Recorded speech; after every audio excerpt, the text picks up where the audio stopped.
Good morning, everyone. It's good to have you all here this morning. It's good to have you here in 11:11 celebrating together. Was anybody confused when you woke up this morning or yesterday morning at what time of year it was?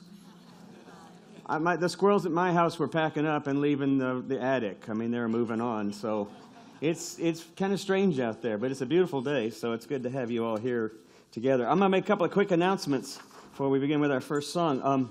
I want you to turn over on the back, and I'm just going to highlight two things. I've already announced one of these happening, but next Sunday, Dr. Brewster is going to be in here. I'll be in here as well. And then one of our conference lay leaders for the Methodist Church is going to be here, Tom Harkrider. Some of you are very familiar with the Methodist structure, the Methodist Church, polity organization, and such, and we have a general conference every 4 years. The whole church all across the world meets. This year they're meeting in Portland, Oregon. You can imagine there's a number of very delicate and serious issues being addressed at this particular conference, and that has to do both with changes that have happened in our laws in our country, as well as immigration issues and such. It's going to be interesting for the Methodist Church, to say the very least. It's going to be interesting what happens in May. And to that end, we've decided it would be helpful for our church to have discussion, and have a chance, like a town hall meeting, to meet with Tim, because Tim is our delegate leader for this Central Texas Conference to the General Conference in May. And Tim is also part of a committee that's put together a very interesting piece of legislation that will deal with at least the LGBT issue, the change of language and inclusiveness in our discipline, which right now, if you're not familiar with what our discipline says in the United Methodist Church, you can go to the United Methodist Church website, which I believe is umc.org. I believe it's that simple. But you can find it, and you'll see. If you go to the discipline, and if you Google different issues, you will see where the church stands currently on these issues. So I won't go into all that, but just know that there's a lot of debate and discussion that's going on right now. And to help present what some of those issues are, there's as much as 1,000 pieces of legislation that go before the General Conference. And some are just absolutely ridiculous. We want all of our ministers to wear ties. And you know, I mean, there's some silly stuff in there. One is very interesting. It wants to get rid of the whole western jurisdiction of the United Methodist Church, which is also an interesting thing. They're really liberal out there on the West Coast, but it's a small jurisdiction. And so, again, there's some very strange and interesting ones, and then some profoundly affecting ones that will have a lot of consideration. And I think it would be helpful of us as a congregation to be aware of this and to have some ownership and some interest in what's going on. Several of our members in here have been a part of this committee that's putting together a discussion session that's both introducing this townhouse thing and then some follow-up discussions once a month, 2 of them, once a month, once in March and once in April, and with lunches and whatnot, and then we'll have a professor come and present, and then some discussion around that. But Tim is coming next Sunday in here, and will present some issues along with Tom Harkrider. I think it'll be very interesting and informative. We'll have some special guest musicians as well, and we'll sort of couch our service around that moment. So I hope you'll all be here. It'll be very important for you. In addition to that, it'll be happening at 9:30 for the wider church. But for us in 11:11, it will be part of our worship experience, and a number of people who are in Sunday school classes or who were at the 9:30 main worship, they'll be here at 11:11. So we'll have some guests here as well from outside our normal community. So it'll be a great Sunday, and I hope you'll be a part of that. The other thing is that I'm going to ask my volunteers that I called on to stand up now quickly, and then I've announced it. You've read about it. Some of you may not be reading all of your emails all the time. I don't know. I don't blame you. I understand how that goes. But we are starting a 9:39 service in here at 9:39, and it will be the same as the 11:11 service.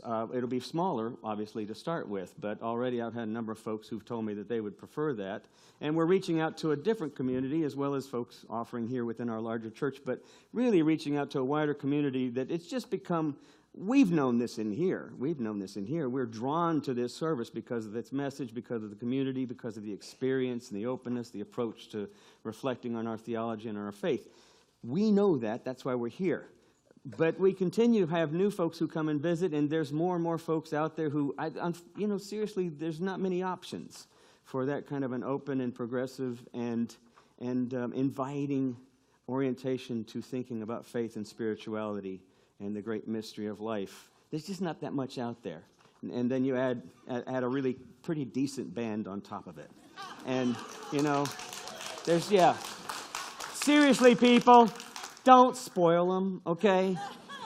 They already know how awesome they are, so. So we want to open this up, so we're offering the 9:39 hour as well. So I've got several things that I want to invite you to do. And right now, some volunteers are going to pass out some cards.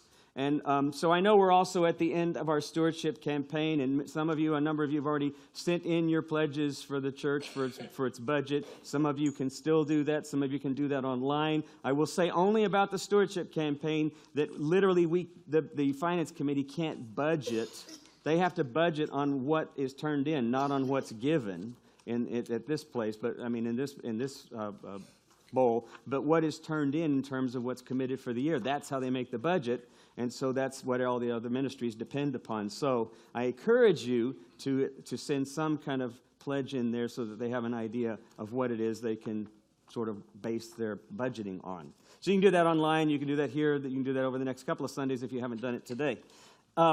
But you have another opportunity to be involved because we have this new stuff happening in here that's exciting and that I'm passionate about. I know a number of folks have come up and have been passionate about this with me, and that is to figure out ways in which you might be helpful both at this hour and at the 9:39 hour. And it's pretty spelled out on there, so as many of you can get a card are going to get one. Share it if you're a couple, if you're a spouse or family. Share it with someone, and you can put both your names on there. And double check if they didn't make quite enough for us to have one for everybody. And then pins. If anybody needs pins, raise your hand and just let somebody know that you need a pin to write down or check off something.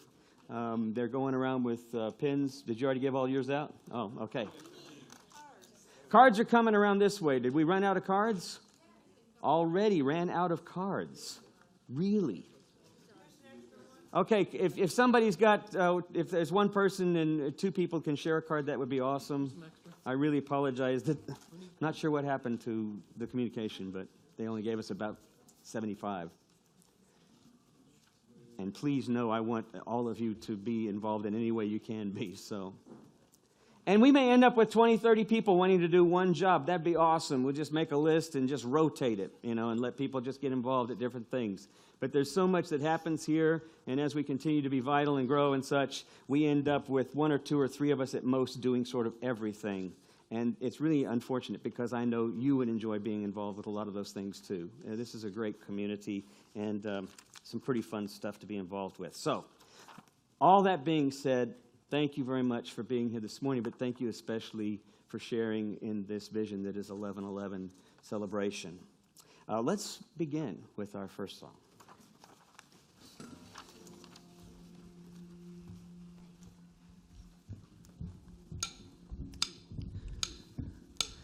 Oh, oh, oh,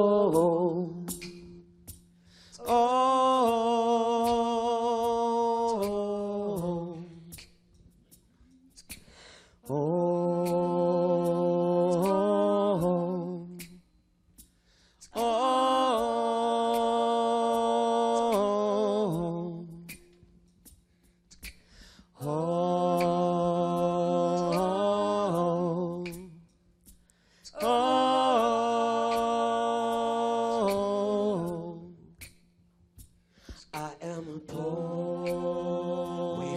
stranger traveling through this world alone. There's no sickness, sort of danger, and that bright light to which I go. I'm going there to see my mom. I'm going there. No more to roam. I'm only going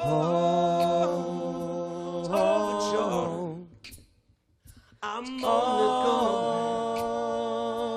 over home now.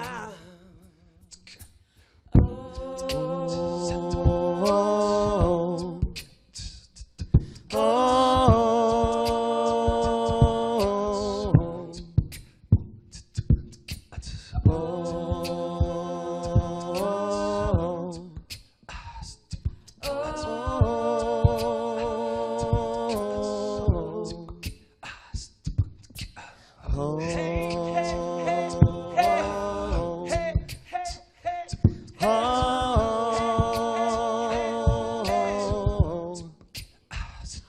know dark clouds will gather me.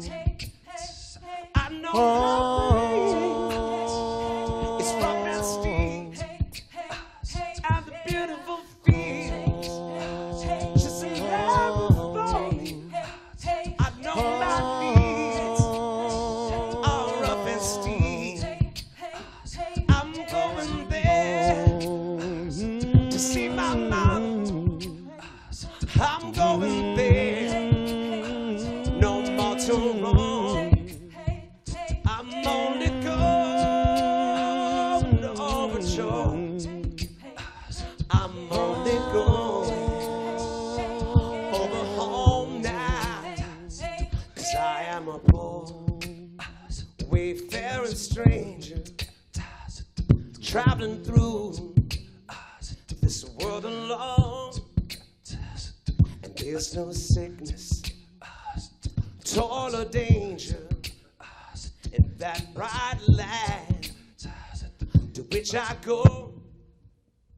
I'm going there to see my mother. I'm going there, no more to roam. I'm only going overture. I'm only going over home now, now, now, now, now.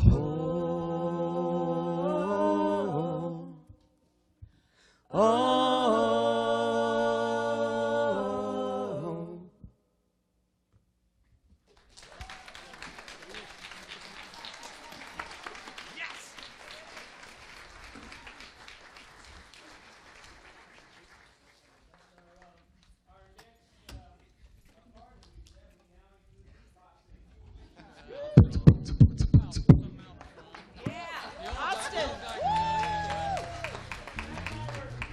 We were visiting on this song last week and thinking about the flow of this, and we're like, oh, this guy Ed Sheeran, he does this amazing version of this, but it's got like beatboxing in it, and we're going like, who does it?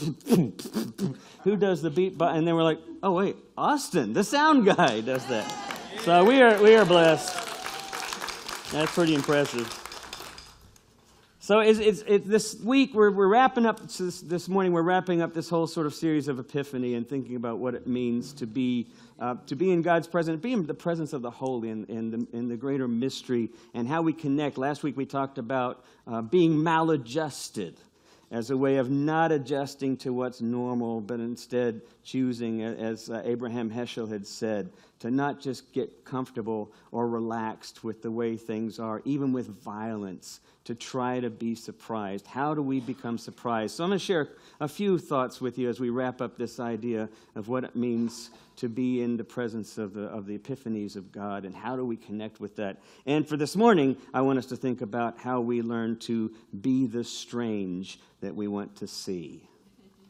So let's stand together as we open with some prayer.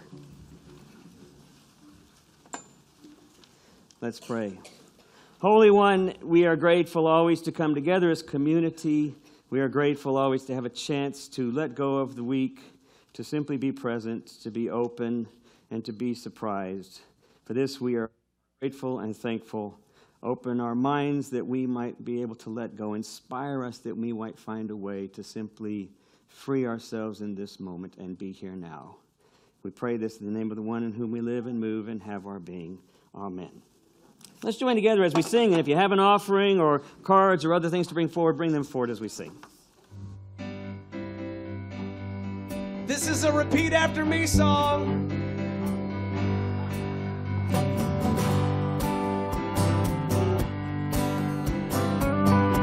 Here we go, just like, oh, healing river, send down your waters,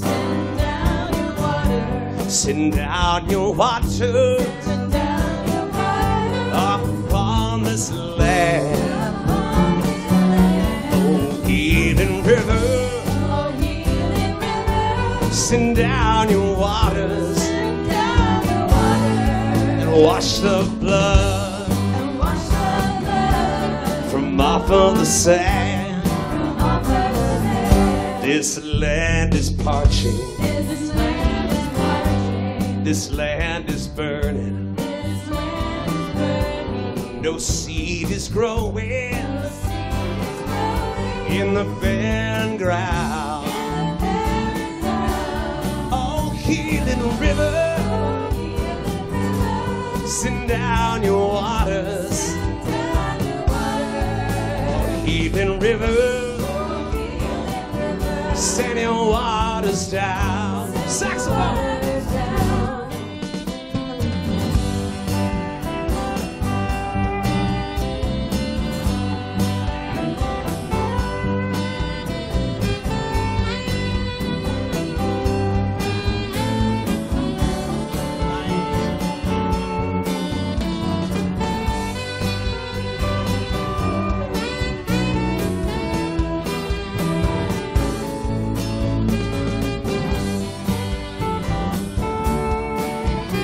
Here we go, some more. Let the seed of freedom Let the seed of freedom awake and flourish. awake and flourish. Let the deep roots nourish. Let the deep roots nourish. Let the tall stalks rise. Tall stars rise. Oh, healing river, Oh, healing river, send down your water. send down your water. Oh, healing river, Oh, healing river, from out of the sky. from out of the sky, From out of the sky. from out of the sky, From out of the sky. from out of the sky. Woo-wee! Did y'all catch that? Take a moment, offer one another a sign of peace, would you please?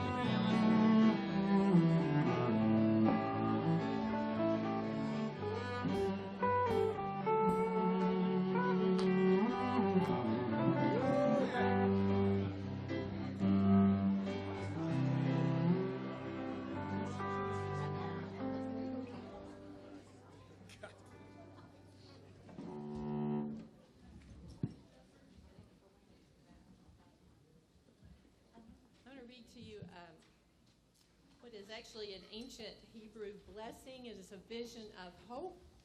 It is an expression of longing. Reminds us of the great song we heard at the beginning, Wayfaring Stranger. Happy are the ones who stand in awe of you, who walk in your paths. When they eat with what their hands have made and have harvested, they are content, and all is well. Their lover is like a fruitful vine beside the house, their children like olive saplings around the table. All who stand in awe of you are happy. Know your blessing in Zion. See Jerusalem's joy a whole life long, and live to see your grandchildren. May there be peace one day for all who question and struggle.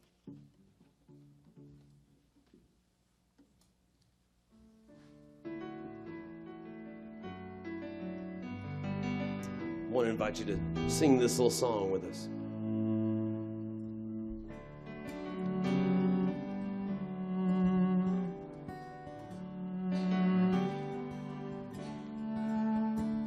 In the midst of the morning, we open to all of the gifts of the day.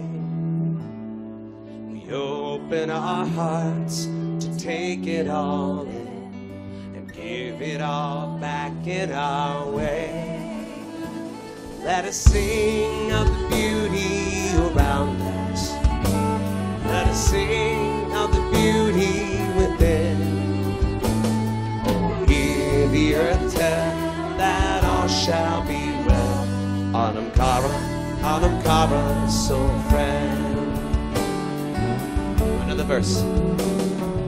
Part of it all in our sorrow,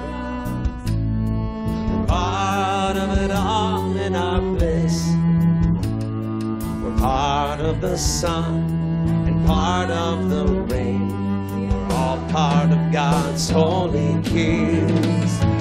Let us sing of the beauty around us. Let us sing of the beauty within. Oh, hear the earth tell that all shall be well. Autumn Cara, so friend. One more time, we'll bring it down. Y'all ready? Let us sing of the beauty around us.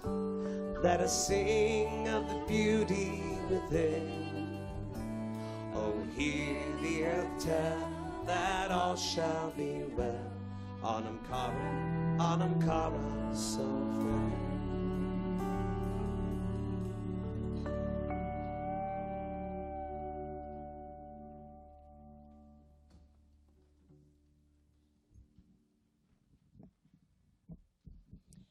Good morning. It is time to come away from time for just a moment. So allow yourself to find a comfortable way in your chair to be in this place together. And we're going to take a deep breath to relax. And let our bodies just be in this space together with our brothers and sisters. In this time, we are one. We are not alone, and we are thankful. And as we allow this moment to be, and we breathe deeply and drink deeply of the living water that we find in this place, we sense that here we are not a stranger. Here in this place and in this moment, in this space, we are known just as we are.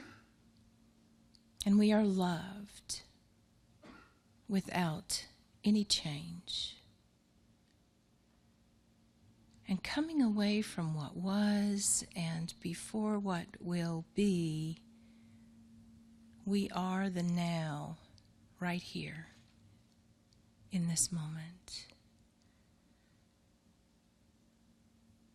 And in this place, we sense the greatness of the Holy Other who surrounds and fills us with hope and transformation. So let yourself be enveloped by this moment in time and space, away from before and after. Just be here now.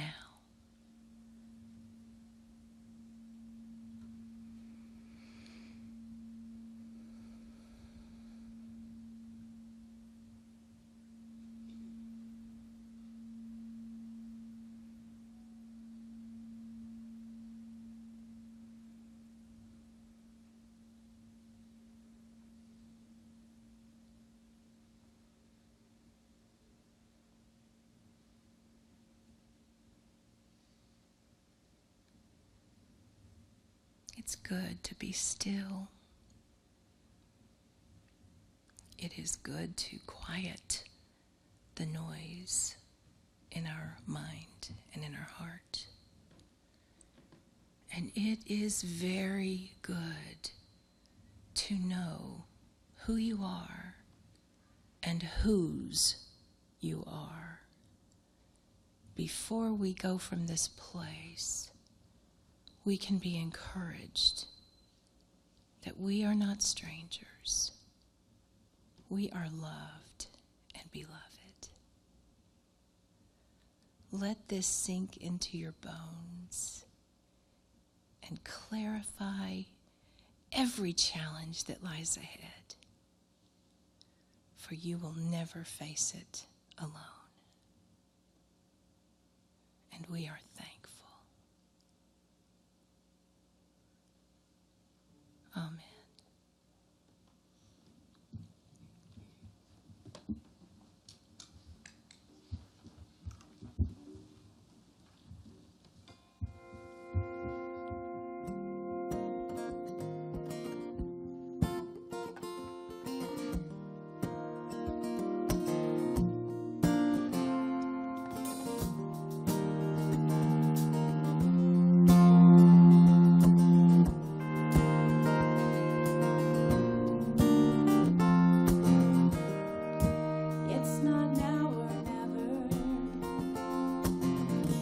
It's not black and it's not white. Anything takes more than a few days and a long, long night. Don't push so hard against the world. No, you can't do it all alone. And if you could, would you really want to? Even though you're a big, strong girl. Come on, lay it down. The best made plans. Come on, lay it down. All your open hands. Rest your head. You got 2 pillows to choose from in a queen-size bed. Hold out for the moon, but don't expect connection anytime soon. Feel the light caress your fingertips. You have just begun. The world has only left your lips. Maybe in time you will find your arms are wrapped around the sun. Ooh, you're wrapped around the sun. Don't push so hard against the world. No, you can't do it all alone. And if you could, would you really want to? Even though you're a big, strong girl. Well, come on, lay it down. The best made plans. Come on, lay it down. All your open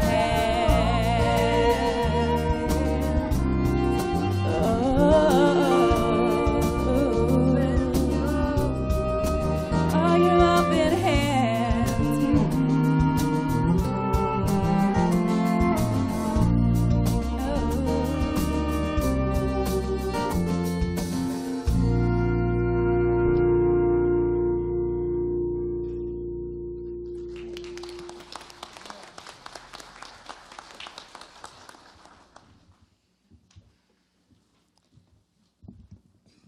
Now I'm reading from Luke chapter 5, verses 1 through 11.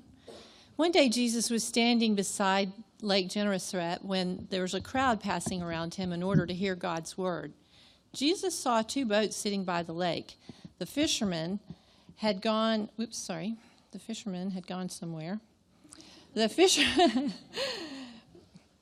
Jesus boarded one of the boats, and the one that had belonged to Simon, then asked him to row out a little in the distance from the shore. Jesus sat down and taught the crowds from the boat. When he finished speaking to the crowds, he said to Simon, "Now row out a little bit farther into the deep water and drop your nets in for a catch." Simon replied, "Master, we've worked all night and caught nothing, but because you say so, we'll drop the nets."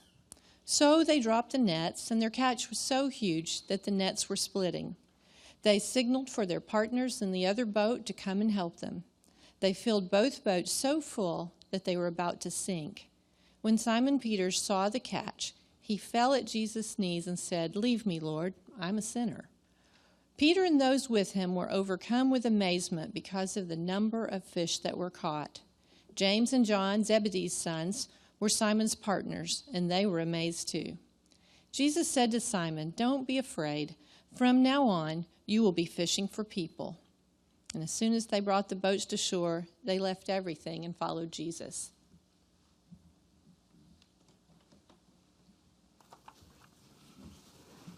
So this is one of those familiar stories. Go ahead. Yeah.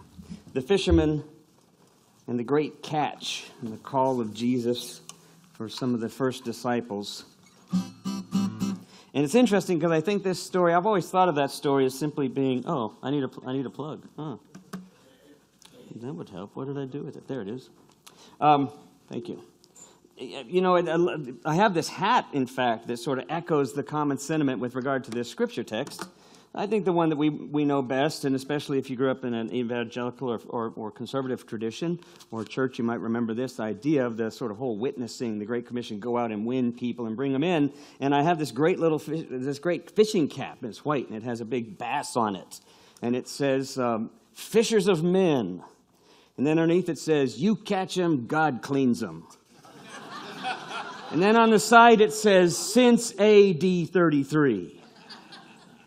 And I used to wear that kind of tongue-in-cheek, because I like to wear tongue-in-cheek and sort of in-your-face things, and I get my, I'm kind of an annoying kind of person that my family easily recognizes in me. And so when I found online the T-shirt that says, Jesus is coming, look busy, already some of you are not real happy with that, right? My sister, of course, I love my sister, and I talk about her, and she knows I talk about her, and I hope she knows that I love her. But when she first saw that, she said, "Oh, that's right." And she's very evangelical, belongs to a very evangelical church. And when she said, "Oh, that is right. We need to be busy," and I said, "No, it says look," and it just didn't register at first what it was actually saying, and so I don't ever wear that anymore for fear that it's going to eventually make sense to her, and she'll. But I think it means something even far greater than that and something far more profound than that. And that's what I want to suggest to you today as we get to the end of this. But I want to start off first with a quick little song that I've done in here before, but I think it applies again, so I'm going to do it. It's I didn't bring my thumb pick, so we'll have to go without the thumbnailer pick. It's a very short little Chinese fable that I have adapted.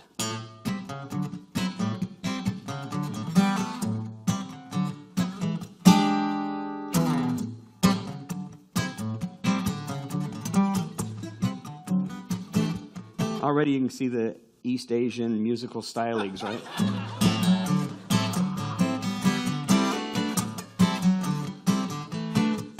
Well, a farmer lost his axe one day, his favorite axe he could not find. But as to the axe's whereabouts, the farmer had already made up his mind. He said that boy next door, he's always moping around, he's always finding himself in the wrong place. He walks like a thief, he even talks like a thief. Well, just look at him, there's guilt written all over his face.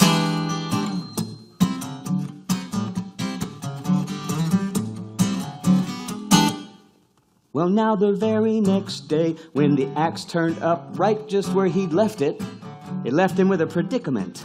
Because the next time he saw that boy next door, the boy, he seemed just a little more innocent. He said he walks like a boy, I suppose he talks like a boy. A fine young lad, I guess, in most respects. But don't think I won't keep a suspicious eye on that boy for the next time he's a suspect. The saying goes that seeing is believing, but I think the opposite is more true. 'Cause we believe about the world with a certain sort of bias, and in that same way it's what we all do. It's true.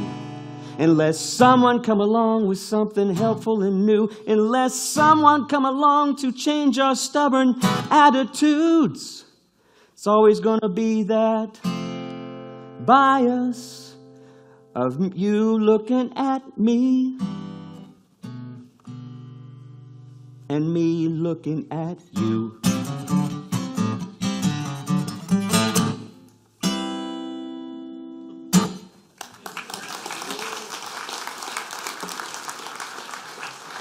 So, something like that. This old Chinese fable is really kind of a funny little proverb and fable, too, that, we believe about the world with a bias. How do we really see the world? Do we really see the world with fresh eyes? What's really going on in this text that would have to do with how we see things? A friend of mine used to come over here every year for seminary week at Minister's Week. I wrote about this in the blog briefly, and I want to echo his sentiment here this morning. But he was a professor out at up in New York now in theology, and brilliant guy, and just spends hours and hours and hours of the week in the books studying. And he was a debate champion, so just an intimidating kind of presence. But he wasn't particularly athletic. right? You know, you would look at him and go, he's kind of a soft-looking kind of guy. And so every year he'd come back, because in college we played racquetball. So every year he'd come back, it's like, all right, we're going to have an afternoon, we're going to go to the Y, we're going to play racquetball. And every single time, he just crushed me. He just beat me.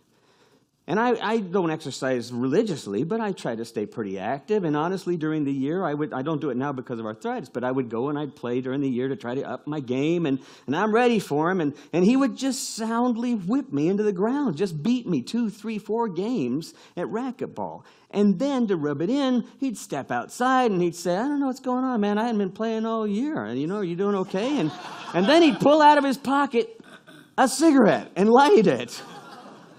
And say, you know, are you doing all right? How's your health? He'd just kind of rub it in.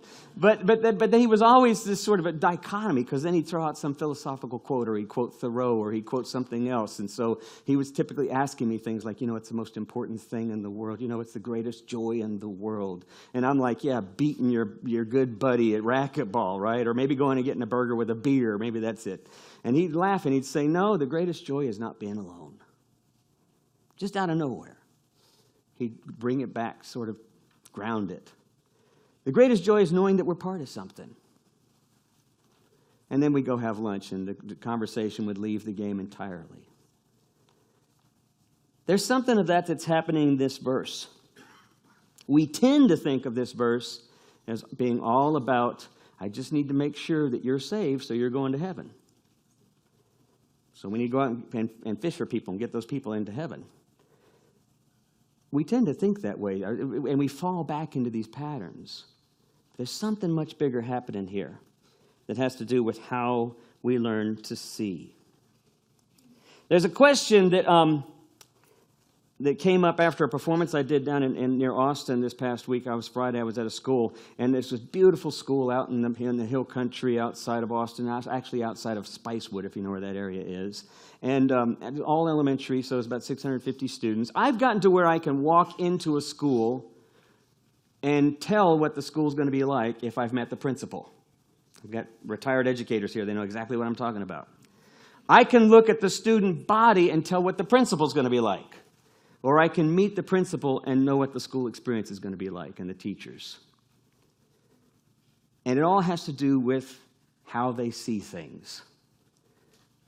Sometimes the principal's new, but if the teachers see a vision that's about the kids, that's about community, that's about working together, that principal's going to come on board. There's no other way they can do it. If the principal comes in with that vision, eventually that team's going to come on board. There's no other way you can do it if you're truly that inspired. And you can see it. So I happened to be doing a performance. It was a great group. They've never had an assembly before like this, especially 350 kids on the floor in the gym, worst possible place you can do a performance, right? And it's just noise and chaos, but they were so responsive and focused and paying attention and engaged, and even in critical thinking at levels where this stuff was pretty subtle. They were just right there. The teachers were surprised. Everybody was having such a great time. And I stopped at the second performance with mostly the older kids and about another 350, and I said, and I said that.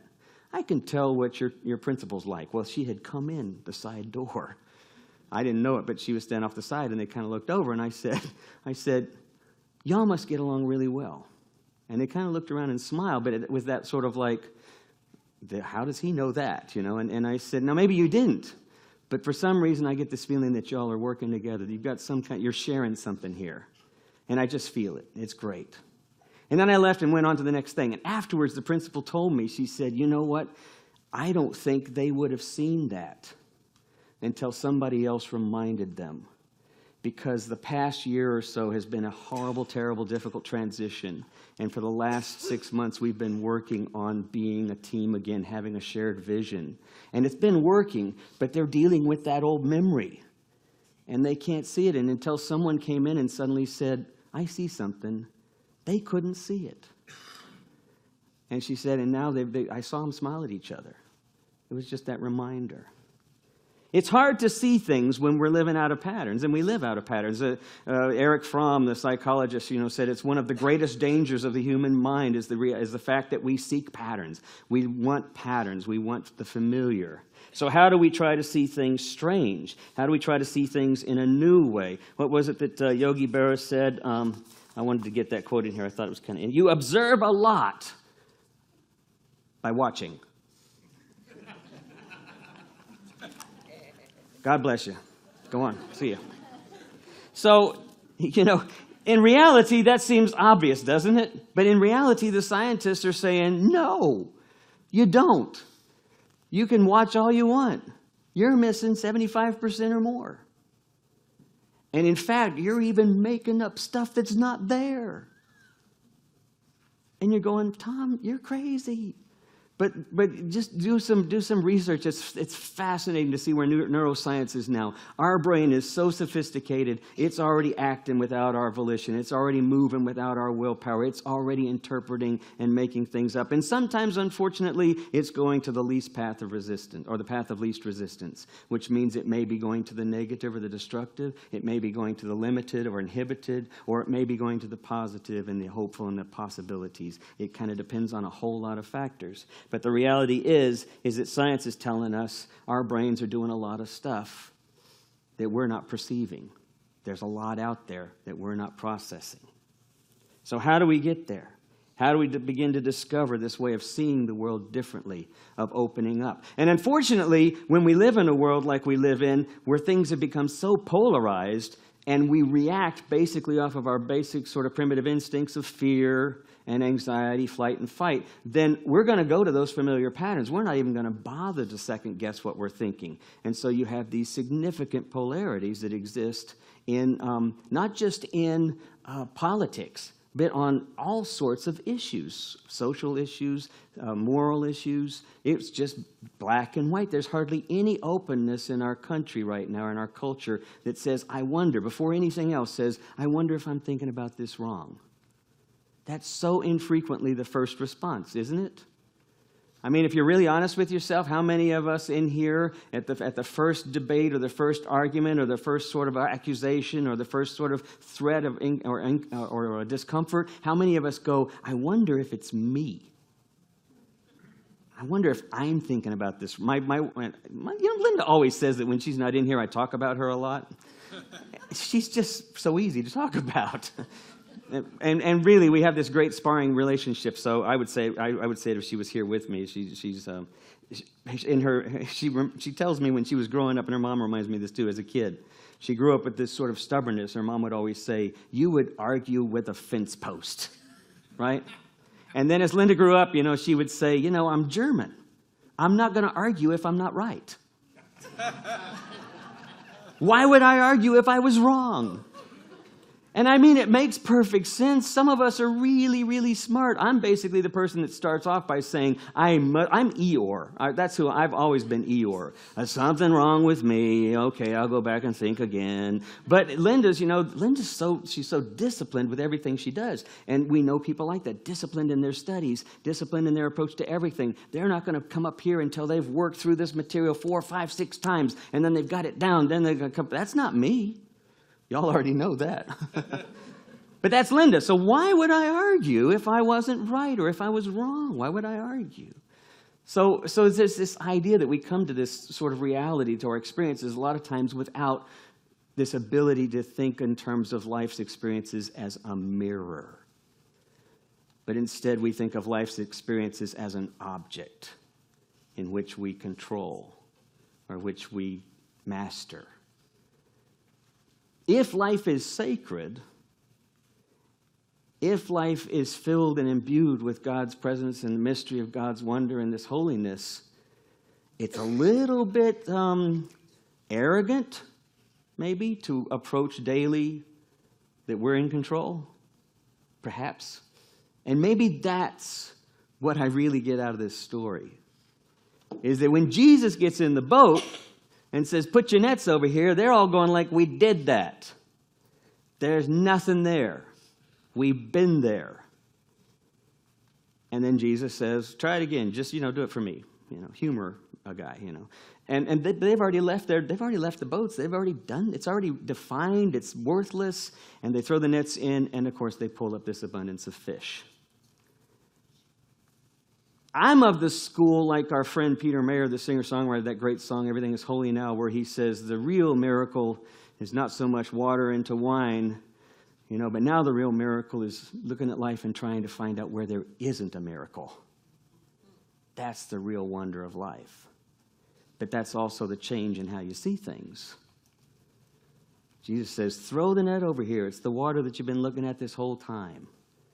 It's the life you've been living this whole time. You've already made up your mind. You've already decided. You can think about it. Just apply anything there. I'm an addict. I'm in a bad relation. I'm a failure. I can't succeed. I mean, we live in familiar patterns, negative or positive, that don't really see life as a mirror, but instead see life as we've already defined it. And that's the challenge, is how to see life strange. How to see it differently. And I don't have the one cure-all simple answer to that, but I do think it begins with a willingness to engage in some deep practices that start with this first question, which is, it's a mirror. Maybe there's something for me to see about myself. I've got this friend who's at this staff situation at a large church, and churches are volunteer organizations. In fact, I've heard of this in several settings, just recently working with some students at Bright Divinity School who are in some nonprofits. Nonprofits are sort of a hotbed of a lot of volunteerism, which means a lot of your self-extension, which means a lot of your baggage also goes into your work in a nonprofit. And it's passionate, it's honest, it's good, it's charitable, and yet that's what sometimes masks the stuff we bring to all these settings, just like sibling rivalry in our families, right? We don't realize all the stuff that's there until we're in the middle of it. Then we can't see past it. And so they get in these relationships that are kind of tense, and there's this arguing back and forth, and the feelings are hurt, and there's no way to see what's going on other than someone's hurting my feelings. What if there was possibility to approach every moment, positive or negative, as an opportunity to discover something about myself? Now here's the challenge, because already some will be going like, yeah, but what if they're really wrong? That's not the point, is it? Now, if you're seeing, if there's extreme violence, if there's cruelty, there's certain lines that you obviously have to look past. But in most of our relationships, it's not the point of who's right or who's wrong. That great line by Rumi, out beyond ideas of right and wrong, that's where I'll try to meet you there. That's what this is. It's inviting us to step beyond what we see, actually step back from what we think we see, and to ask the question, what else might be there?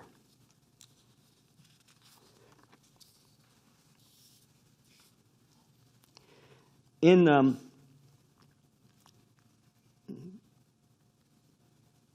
Nhat, I'm going to pronounce his name wrong. Thich Nhat Hanh has this amazing quote that I've been playing around with my head this week.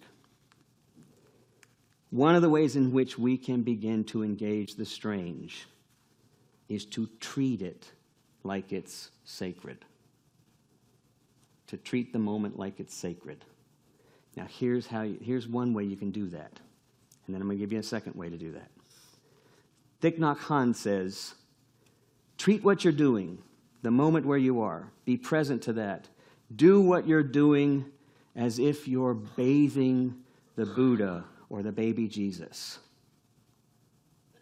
If you're washing a teapot, treat it as though it is the very child of God. If you're present in the moment, treat that moment as though you are present in the very presence with the holy, with God, with however you envision God. If you're with someone else and you're in an argument, step back for a moment and say, wait a minute, I'm having a fight with God here. I'm having a fight with something sacred here. I've forgotten to see it. Step back for a moment. And if you can't see it, step away from it for a moment. Just leave it, because the patterns won't break free. Hanh says, treat the moment as though that moment deserves every bit of your attention. You're washing your baby, you're not going to turn around. You're not going to step away. Every moment we have gives us that opportunity. And the second thing I want to suggest real quick is that you check out this book. It's a fun book. The book is called On Seeing. It's by Alexandra Horowitz. And it's just the obvious that she did. She's a New Yorker and a writer. The subtitle is 11 Walks Around the Block. Now, I'm somewhat poetic. as we've talked about in here, there are plumbers, poets, and prophets, in the church, and I'm somewhat more of the poet, and I want to be plumber, but I tend to sort of be often the visionary and kind of detached from things. She says, when you walk around, be yourself and notice what you notice, but then bring in an expert. Now, she literally does this in the book. She brings in a botanist. She brings in an entomologist. She walks around the block with a zoologist. She walks around the block with a philosopher. She literally takes 11 walks around the same block in New York with an expert from the local university or from the zoo.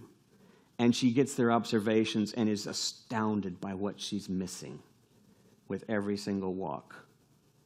Imagine if you could try to do that, even just for a casual practice on your own. What would a zoologist see here?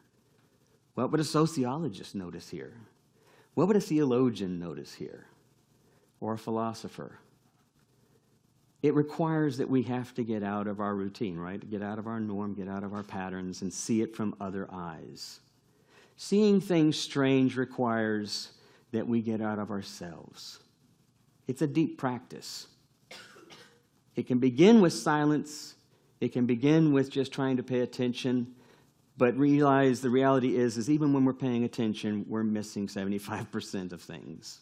It's good to be silent, but we need new eyes sometimes. The final thing I'd want to say is, and this is probably the most obvious, is live life with gratitude. Now, this is the key.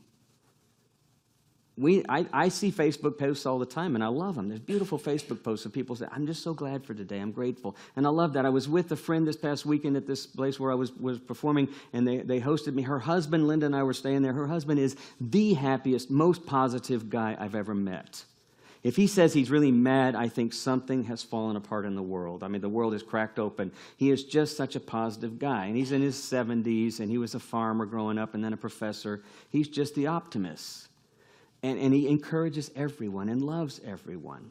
He just walks around with this attitude. He's grateful. So I see that and I understand that. But here's the thing. It's more than just being grateful. It's taking the next step and just letting go of things. Gratitude is just giving things away, letting go of things, finding ways in which you can viscerally express the gratitude. That begins to change the neural patterns. Literally doing something that's expressive of gratitude. So try those 3 things this week, and maybe for the next couple of weeks even, and see if that doesn't begin to help you see things a little strange. And if you have one of those senior moments, like I've started having, where you literally see things strange because you forget where you are, or you're coming downtown and you're going like, have I been on this highway before? And you see it, well then take advantage of it. Seriously try to see what you've always known as something different, and invite yourself to stop making up your mind at the first opportunity, but instead see it as a mirror. What is the Holy saying? What is God's presence saying to me? In a few weeks, we're going to start with this new service, and I'm excited about that, to have that second service. I'm going to tap into the series that they're doing in here. They're talking about salvation. We're going to have a lot of fun talking about salvation and sin in here. You better be here. We're going to go places that you probably won't expect, but we're going to have a lot of fun with that. And I wasn't going to tap into that series for Lent, but I thought, you know what? Maybe that's going to be the place where we need to go and to begin to explore who we really are and how we see the world and how we're invited to see it. So I invite you to do that. This last song we're going to close with is this beautiful song that Charles Gaby wrote, who have been in here and the leader here for years and years. Brad Thompson and I got a hold of it with him, and then we made it really strange. And so it's a great song called Wildwood. That's really what we're invited to be a part of. We're invited to be a part of this Wildwood, this church in the Wildwood, where things are not always as they seem, and certainly not always as we define them.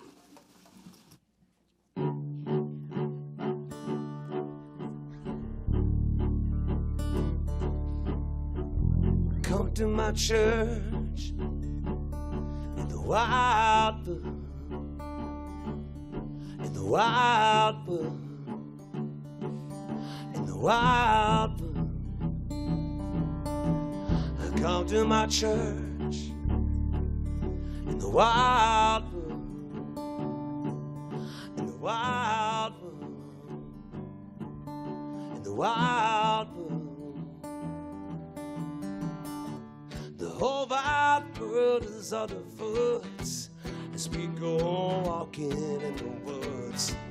You know it always does you good to be in Mother Nature's neighborhood. You know there's something holy here, something whispers in your ear. All God's children living fair. We're the only ones that cry. We're the only ones that cry. Come to my church in the wildwood. In the wildwood.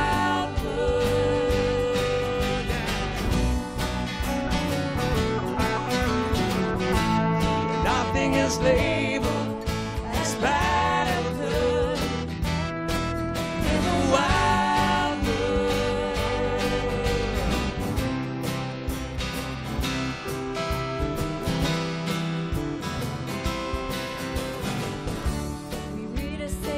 Story in the stones, feel a little magic in our bones, walking in the woods and start to see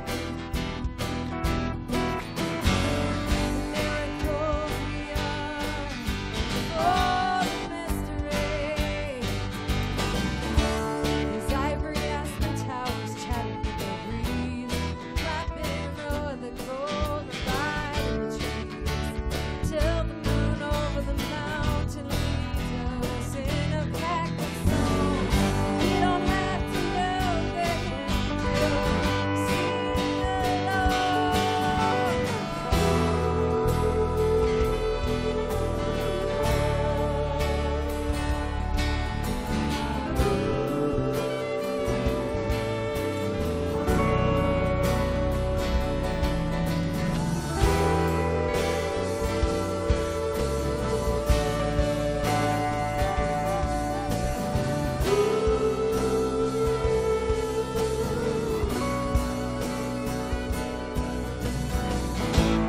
Come to my church in the wildwood.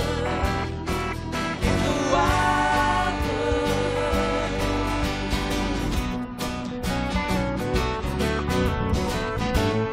Nothing is labeled as bad or good. In the wildwood.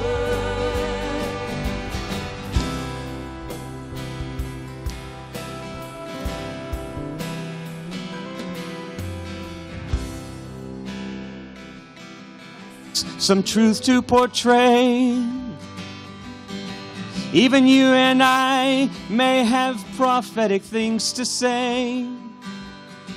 We are brothers of the rocks. We are sisters of the pines. Every atom in our bodies has been them a million times. Come to my church in the wildwood. In the wildwood.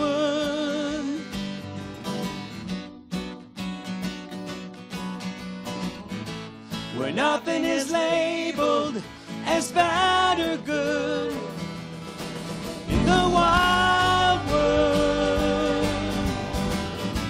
Or come to my church in the wildwood.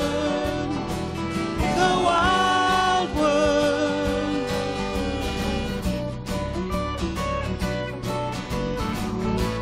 Where nothing is labeled as bad or good. In the wildwood.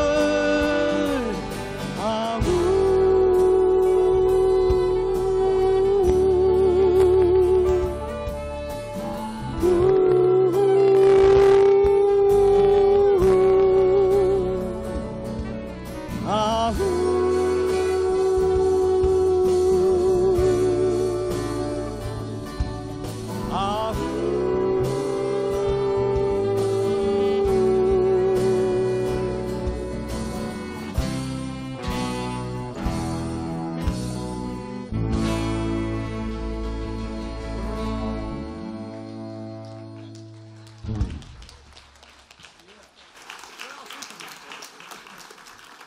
So we're invited to be fishers of men. We're invited to bring people into the Church of the Wildwood.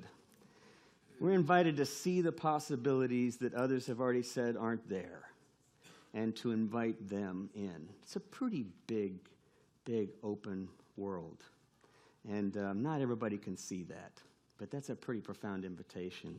So I hope you have a chance. Let's all stand as we have a blessing and see if we can't see a little bit of the Wildwood out there as we leave this morning. Take somebody's hand. I'll just take a hand over here. Let's pray. Holy One, bless us as we leave this place. Open our eyes, but remind us to let go, to try to question things in a way that might change those patterns we experience, might just invite us to see ourselves, and to maybe in that process be a little more invitation into this wildwood, this wild kingdom, this possibilities of what's there that we don't see yet. Bless us as we leave this place. We pray in the name of the one in whom we live and move and have our being. Amen.